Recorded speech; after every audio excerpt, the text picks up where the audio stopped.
Hello Booktube, it's Aoife from book channel Fred Weasley Died Laughing, and this is my first ever Booktube video, and I've decided just to do an April wrap up.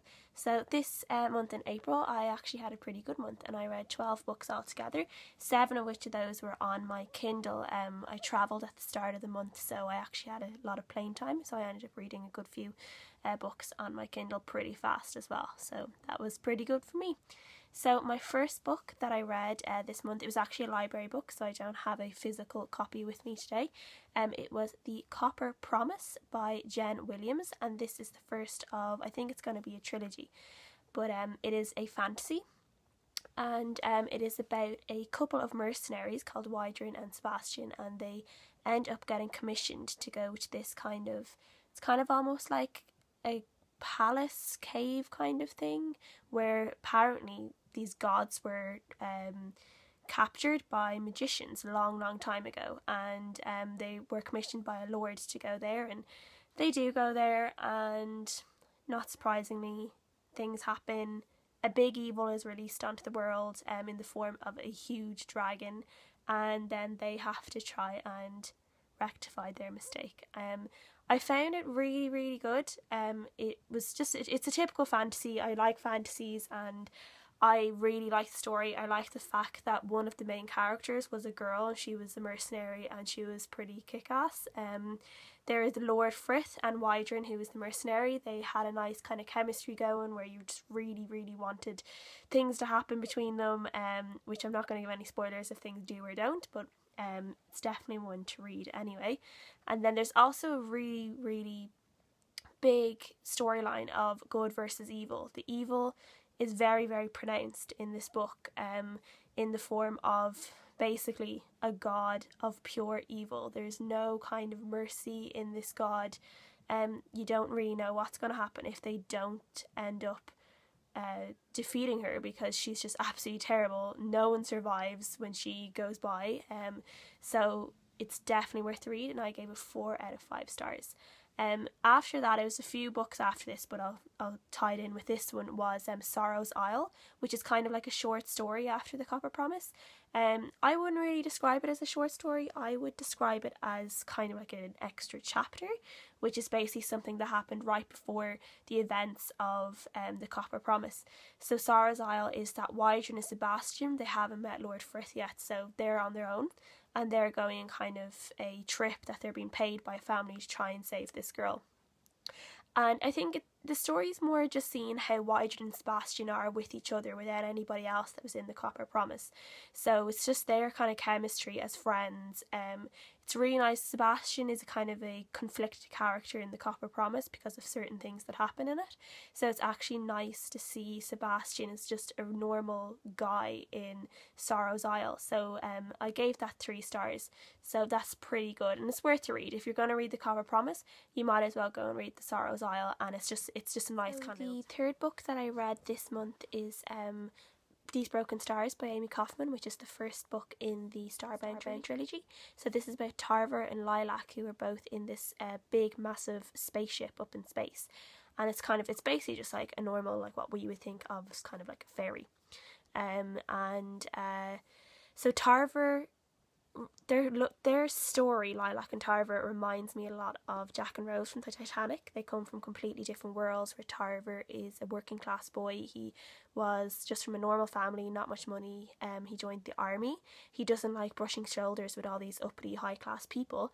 And then there's Lilac, who has a very powerful father and she has a lot of money, but then she kind of feels very alone because she can't be friends with a lot of people because her dad is a very powerful man, and he's actually quite a cruel man, and he'll actually hurt anyone, especially anyone of the opposite gender, who will come close to her. He doesn't want any of that. So basically there's a crash, and Tarver and Lilac end up being the only people to survive. And they had a brief flirtation at first, and then Lilac ended up becoming real horrible to Tarver because she wanted to actually protect him from her father. So they end up having to rely on each other to survive, and it's just about their journey on this planet. And there's a nice little plot twist near the end of the book, which first I actually didn't really know how to handle because it was quite a surprise. but it is actually really interesting, and I think I'll definitely read the next one, because it isn't with Tarver and Lilac. It's a different love story within the same world. So I'll read that. That one is called This Shattered World. So I'm going to try and read that within the next few months. So for these Broken Stars, I gave it 3 out of 5 stars. And then the next book that I read was Let the Sky Fall by Shannon Messenger, and this is also, I read this on my Kindle. This one reminded me a lot of the airbenders in the last Avatar. It's basically about these people called air elementals, yes. So they can basically talk to the wind, and there's 4 different types for the 4 different directions of the wind, and they can all speak a certain language, like a wind language. And it's about this boy called Vale, and he thinks that he is a human. Turns out he's not a human, and he has kind of this girl who's been guarding him her whole life, called Audra, and it's about Audra trying to teach Vale who he is, why he's so important, and trying to get him to basically listen to the wind. And a few different secrets come out about Audra and her connection with Vale, and it's about her trying to deal with her guilt over certain things. So that was pretty good. Wasn't amazing, but I did like it, and I gave it 3 out of 5 stars. And I'll read the next book, which is called Let the Storm Break. So then the next few books that I read on the plane. I was going over to Spain, so I had a few plane trips, two plane trips. And I ended up reading the last 3 books of the Lion Game series. So it's been a while since I'd actually read the first few of those books, but they're pretty easy reading, so it didn't actually take me long to figure out what had been going on, and I remembered what was going on. So those 3 books are Hide and Seek, Cross My Heart, Hope to Die, and 7 Minutes of Heaven. So The Lion Game is a real typical Sara Sheperd book. I haven't actually read Pretty Little Liars. I read the first book, but I wasn't mad about it, but I watched the show. And The Lion Game is really, really similar to Pretty Little Liars, where if the main characters are suspecting another character, that character definitely didn't commit that crime and has just some other reason why they're acting suspiciously. Which basically happened with Emma when she's trying to solve Sutton's murder. And then obviously in the last book we do find out who murdered her, and I felt like it was just like really, really obvious, especially by the end of the second last book. It was so obvious who did it, and it's almost kind of disappointing that it was someone so close. I don't know, it was good. Like, the reading is good, it's just easy to read, but you know, they're not breathtaking books. It's not breathtaking literature, but it's nice to read. So if you're into it, read it. 3 out of 5 stars. Then we had, the next one was a adult fantasy. It was called Vengeance Born by Kylie Griffin. This is the first book in the Lightblade series. So this actually had a really interesting kind of world. This world setup was very good, where it's basically there are the demons and then there are humans. They live on 2 different lands, but the demons are basically, you know, they're what we would expect demons to be, and they're evil, and they go and plunder human lands, and they take human slaves, and they do what you'd expect them to do with slaves, especially with the women. They tend to rape them. And this is about a girl called Annika, who is actually half human, half demon, and she lives with the demons. And she's kind of ridiculed in this demon world because they all think that she's ugly because she looks quite like a human. She doesn't look like a typical demon. And she rescues this warrior who's called a Lightblade warrior, which means he's been blessed by the goddess that they worship to kind of be this amazing fighter. He's special, he's very understanding, basically blessed by a goddess. And turns out that Annika has also been blessed by this goddess, and she has healing skills, and these healing skills can actually be used in her advantage to kill people, which is obviously an awful thing for her to do because she's a healer, but if she has to survive, she has to do this. So it's about, nothing really actually huge happens in this trilogy, or not in this trilogy, in this book. It's more about Callan and Annika and their journey just to get to where Callan lives, where she can try and fight her cause in living with humans, because obviously the humans aren't really going to like her because she's half demon and they fear demons and they know demons to be evil. So it's all about Annika and Callan. Obviously a nice kind of love story starts to develop, and it's just kind of juicy and it's nice to read. So I actually did enjoy it, and I gave it 3 out of 5 stars. And the next book, which is called Alliance Forged, I'm going to try and read that one really soon. So I would, if anyone likes a bit of adult fantasy, you might as well read it because it's pretty good. And then the next book I read, which I actually have a physical copy of, is Baby Be Mine by Paige Toon. And I don't know why this has ended up coming up different, but oh well. So Baby Be Mine is a sequel of Johnny Be Good by Paige Toon, which is basically where this girl ends up becoming a PR to this rock star, and they fall in love. Doesn't work out because he's a rock star and he likes to sleep around.